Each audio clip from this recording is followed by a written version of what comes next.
నేహా, ఉమ్, అక్కడ ఏం జరిగిందో నీకు తెలుసామ్మా? తెలీదు.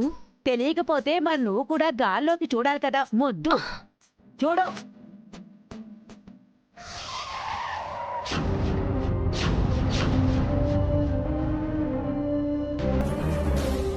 ఆ సారికి ఏం కావాలి ఇస్తానమ్మా, నన్ను వదిలేండి అమ్మా.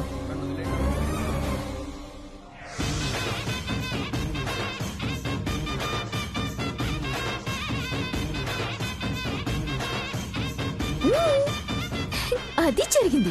వదినా, ఇన్స్పెక్టర్ వేషం వేసుకుని వెళ్ళావు కదా, అది చాలా రిస్క్ కదా. మై హూనా దేఖ్ లూంగి.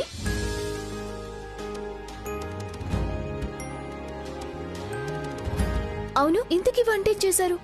ఇంకా ఏం చేయలేదమ్మా, వంట మనిషి రాలేదు. నేనిప్పుడు చేస్తాను. నాకు స్వీట్ తినాలని చాలా ఉంది. ఆ సర్లే, నేను తర్వాత చేసుకుంటాను. అయ్యయ్యో, నువ్వెందుకమ్మా చేసుకోవడం? నేను చేసి పెడతానుగా. మా మంచి బామ్మ.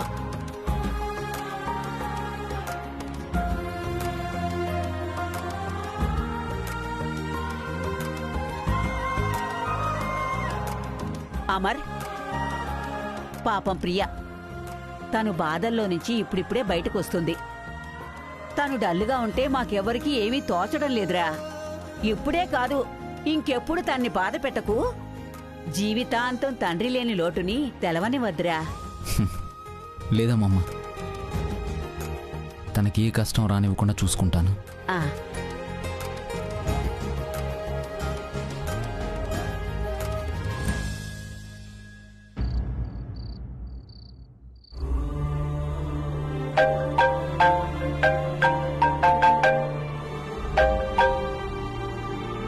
చెప్పమ్మా రాధిక.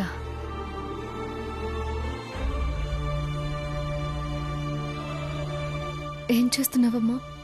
ఇంకేం చేస్తానమ్మా, మీ నాన్నగారి జ్ఞాపకాల్ని తలుచుకుంటూ బ్రతుకును భారంగా వెలదీయడం తప్ప ఇంకేం చేస్తానమ్మా. బాధపడకమ్మా అని చెప్పడానికి నోరు రావడం లేదు. ఓదార్చకుండా ఉండాలంటే మనసు ఒప్పుకోవడం లేదు.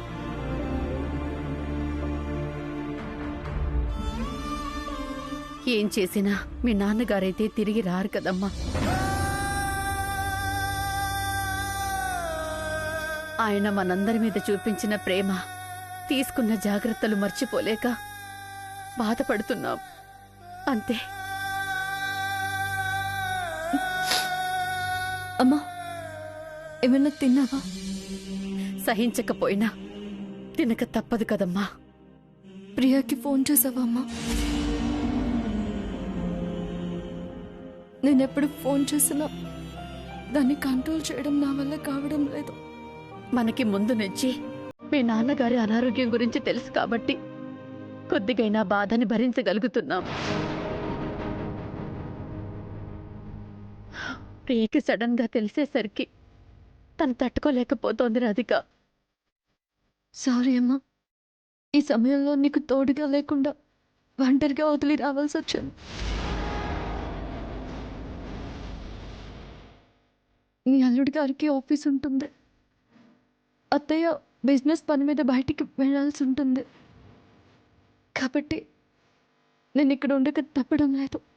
పర్వాలేదు రాధిక, నీ పరిస్థితిని నేను అర్థం చేసుకోగలను. సరే అమ్మా, నేను ఎప్పటికప్పుడు ఫోన్ చేస్తూ ఉంటాను. నువ్వు జాగ్రత్తగా ఉండు. టైంకి తినమ్మా. సరేనమ్మా, ఉంటాను. బాయ్.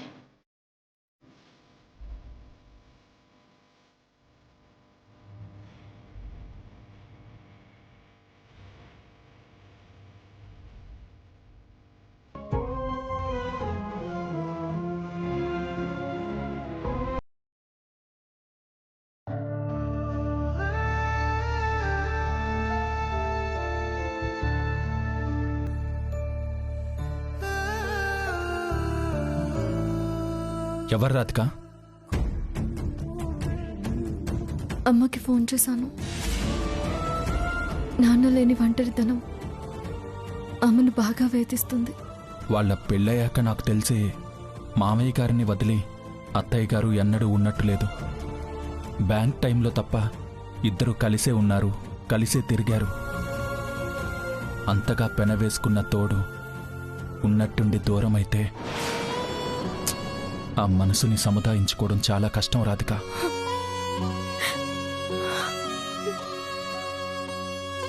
అయినా అత్తయ్య గారు ఒక్కరే అక్కడెందుకు? ఇక్కడ మనతోనే ఉండొచ్చు కదా. నాన్న జ్ఞాపకాలున్న ఆ ఇంటిని వదిలే మా అమ్మ రాదు.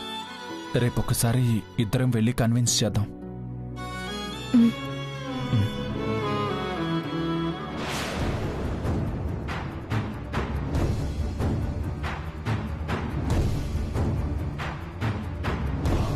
ఏమన్నా తిన్నావా? లేదండి. ఇంకా ఎంతసేపు? వెళ్ళి తినొచ్చు కదా. మీరు నా కోసం పువ్వులు, స్వీట్స్ తేవడం, నాతో ఇలా మాట్లాడుతూ ఉండడంతో సంతోషం వల్ల ఆకలి వేయడం లేదు. సంతోషం ఆకలి తీర్చదు రాధిక. మనకి తెలియకుండా కొద్దిసేపు ఆపుతుందంతే. వెళ్ళి తిను.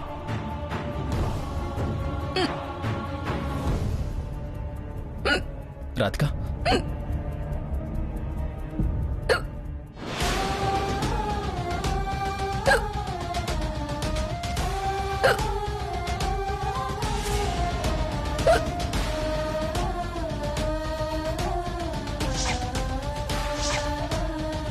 వాటర్ తాగు నెమ్మదిగా.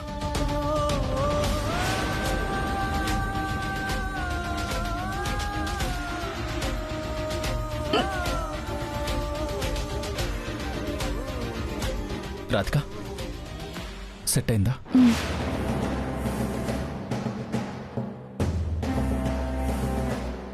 ఇక ఎప్పటికీ వీళ్ళు కలవరేమో అనుకున్నాను. మళ్ళీ వీళ్ళు నెమ్మదిగా దగ్గరైపోతున్నారేంటి? మనకి పట్టిన ఇంకో దరిద్రం ఏంటంటే వీళ్ళసలు ఎందుకు గొడవ పడ్డారో మనకు తెలిసే లోపే మెల్లగా కలిసిపోతున్నారు. రాధిక పెళ్లికి ముందు ఎవరినో ప్రేమించిన సంగతి ఇప్పటికైనా అల్లుడికి తెలిసిందంటావా? అది తెలియాలంటే రాధిక ఎవరిని ప్రేమించిందో మనకి తెలియాలి. అసలు నువ్వు ఏర్పాటు చేసింది డిటెక్టివ్నేనా లేకపోతే పిట్టలు కొట్టేవాణ్ణా? వివరాలు తెలుసుకోవడానికి ఇంకెన్ని రోజులు పడుతుందంట? ఇందాకే ఫోన్ చేసి గట్టిగా తిట్టాను. 2 రోజుల్లో రాధిక డీటెయిల్స్ ఇస్తానన్నాడు. అది తెలిస్తే గాని మనమేమీ చేయలేం. ఎక్కుళ్ళు తగ్గాయిగా.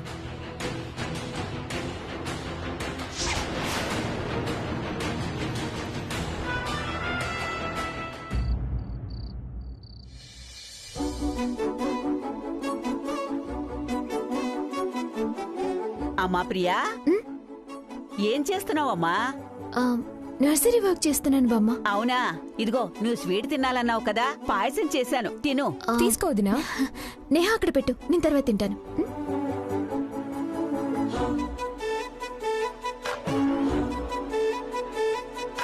ఇలా నేను పట్టుకుంటా.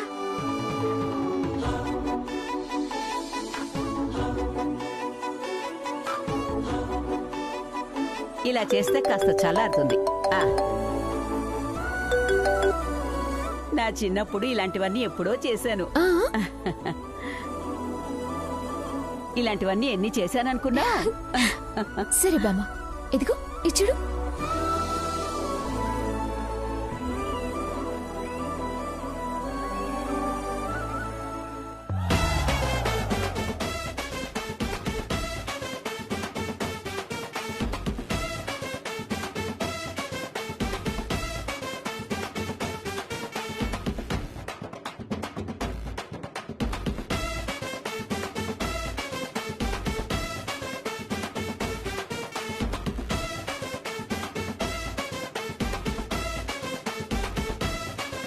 సరే, ఎప్పుడైనా చేస్తాలే. మళ్ళీ కొంచెం బిజీగా ఉన్నాను. అయిపోయింది కదా. ఇప్పుడైనా పాయసం తింటావా? తింటాను. మరి తిను.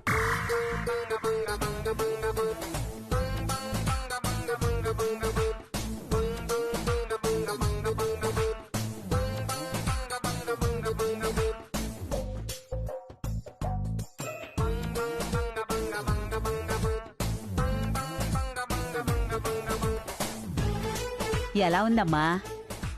ఆగు బామ్మ, 1 స్పూన్ తిన్నానుకో, ఇంకో 2-3 స్పూన్లు తిన్నాక చెప్తాను. తిను.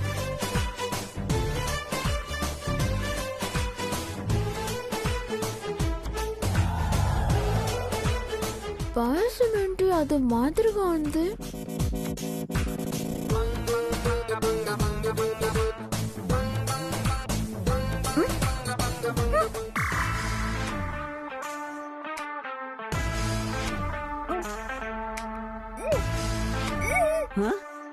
ఏమిటే, ఏమైంది? ఏమైందమ్మా? ఏమైందే? పెదల్లో ఇరుక్కుపోయిందా? ఏమైంది వదినా? అయ్యయ్యో, ఎలా ఇరుక్కుపోయిందే? అయ్యయ్యో, ఇదేంటే రావట్లేదు? ఆ?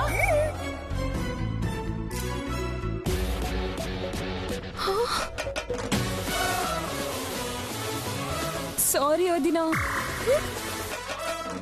ఫెవికాల్ పాయసంలో పడినట్టుంది. ఆ? ఓసి నీ బండబడ, పాయసంలో ఫెవికాల్ ఎలా వేసావే? బుద్ధిందా నీకు అసలు? అయ్యయ్యో, బిడ్డ నోరు తెరవట్లేదు.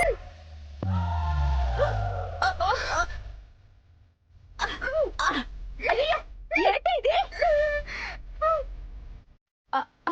అయ్యో, ఏమ్మా మనకి నిరుక్కుపోయిందా? లాగమమ్మా. ఏంటి ఇది? బామ్మ. అయ్యో, ఏమైంది? ఇదిగో నీ తెంగర్ చెల్లెలుందిగా, నేను పాయసం చేస్తే అది చూడకుండా దాంట్లో ఫెవికాల్ వేసేసింది. ఇదేమో అదేం పట్టించుకోకుండా గబగబా తినేసింది. ఇప్పుడు ఆ స్పూన్ ఇరిక్కుపోయిందిరా. ఏ నేహా, నువ్వు కూడా మొదలు పెట్టావా? వెళ్ళి వాటర్ తీసుకురా వెళ్ళు. అయ్యయ్యో, చూడరా కాస్త. అయ్యో.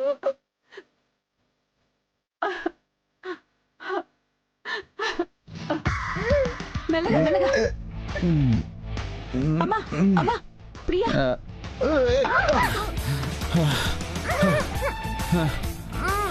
అన్నయ్య థ్యాంక్స్. అమ్మా,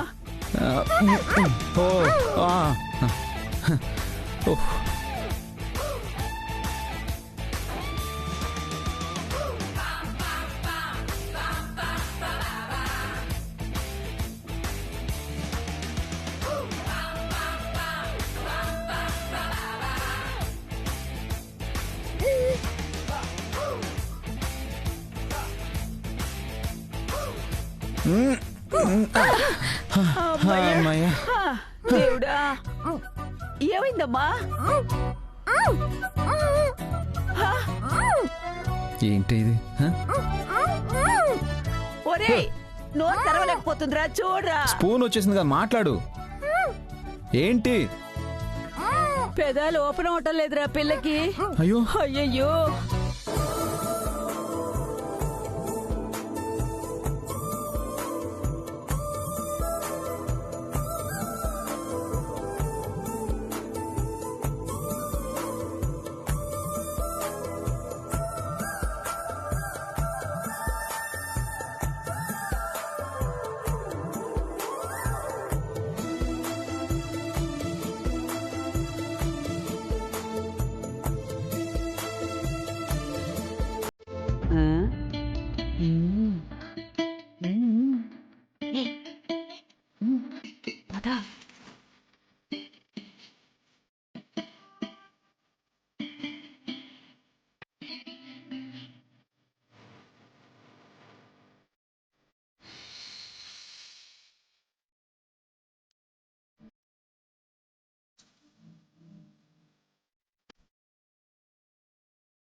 శ్రీవారు, మంచి శ్రీవారు. దా.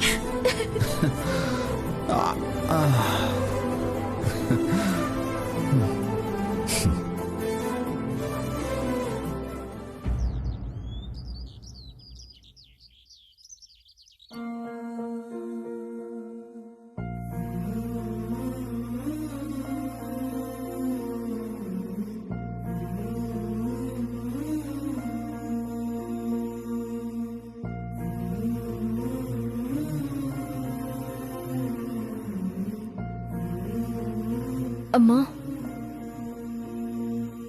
రాధిక, కూర్చోమ్మా. నమస్తే అత్తయ్య అల్లుడు గారు. గారు నమస్కారం, కూర్చోండి. అత్తయ్య గారు, ఏమైనా తింటున్నారా? లేక మామయ్య గారిని తలుచుకుంటూ కన్నీళ్లతోనే కడుపు నింపుకుంటున్నారా? పెద్దల్లుడు నాకు కొడుకులా ఉంటానని మాటిచ్చారు సుజాత. అలాగే ఉంటున్నారు కూడా అని రోజు మీ మామయ్య గారు ఉప్పొంగిపోయేవారు.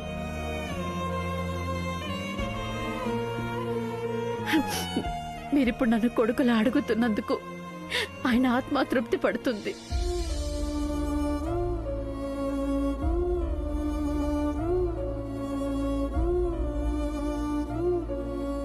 అందుకు కారణం మామయ్య గారే. ఆయన ప్రేమపూర్వకమైన పలకరింపు నాలో ఇంకా బాధ్యతని పెంచింది. మీతో పాటు ప్రియా చిన్నల్లుడు గారు కూడా వచ్చుంటే బాగుండేది. ఇప్పుడే ఫోన్ చేసి రమ్మని చెప్తానమ్మా. ఫోన్.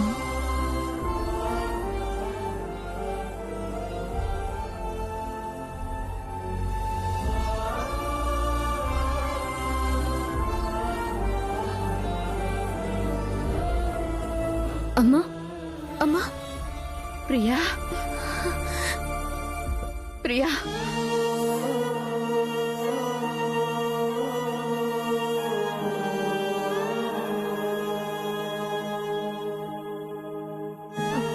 జాపన, మీరెలా ఉన్నారు? అత్తయ్య గారు బాగున్నారా? అంతా బాగున్నారు. నువ్వెలా ఉన్నావు ప్రియా? పర్వాలేదు. ఎప్పుడు ఇంటికొచ్చినా ముందుగా మావయ్య గారి చిరునవ్వు పలకరించేది. ఆయన ఆప్యాయత సంతోషాన్నిచ్చేది.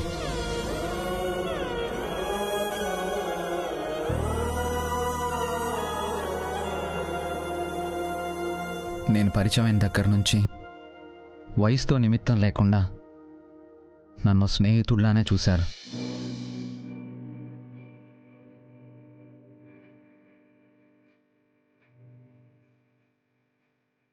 భౌతికంగా ఆయన మన మధ్య లేరు అనే నిజాన్ని జీర్ణించుకోవడం చాలా కష్టంగా ఉంది.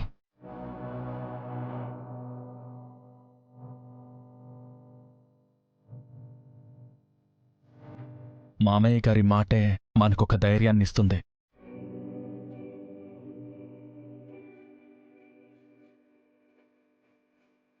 టెన్షన్స్ అన్నీ పోగొట్టి ఒక కొత్త ఉత్తేజాన్ని ఇస్తుంది. ఇక ఆ ధైర్యం మనతో లేదన్నదే నమ్మలేని నిజం.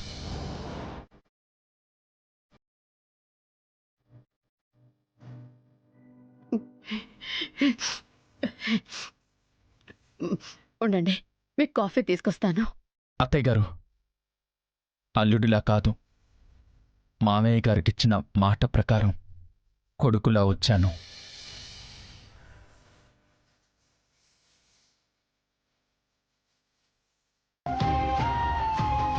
ఒంటరిగా మీరెందుకు ఇక్కడ? మాతో పాటు వచ్చి మా ఇంట్లోనే ఉండండి. రాధిక తోడుంటుంది, మా అమ్మ అండగా ఉంటుంది. మీకే కష్టం కలగకుండా చూసుకోవడానికి నేనుంటాను.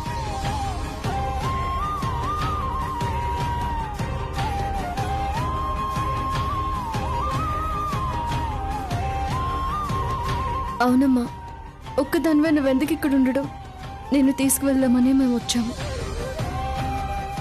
అక్క, మేము కూడా అమ్మని మాతో పాటు తీసుకెళ్దామని వచ్చాం. మాతో వస్తుందిలే అక్క. అత్తయ్య గారు, అది కూడా మీ ఇల్లే. మాతో పాటు వచ్చేయండి. కూతుళ్ల కంటే కన్న తల్లి మీద ప్రేమ ఉంటుంది, అమ్మ బావుండాలన్న ఆరాటమూ ఉంటుంది.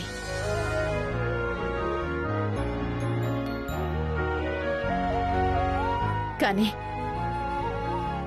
మీరిద్దరూ అల్లుళ్ళయ్యుండి నా మీద చూపిస్తున్న ఈ అభిమానం చూస్తుంటే నేను మీ మావయ్య గారు ఎంత అదృష్టవంతులమో అనిపిస్తుంది.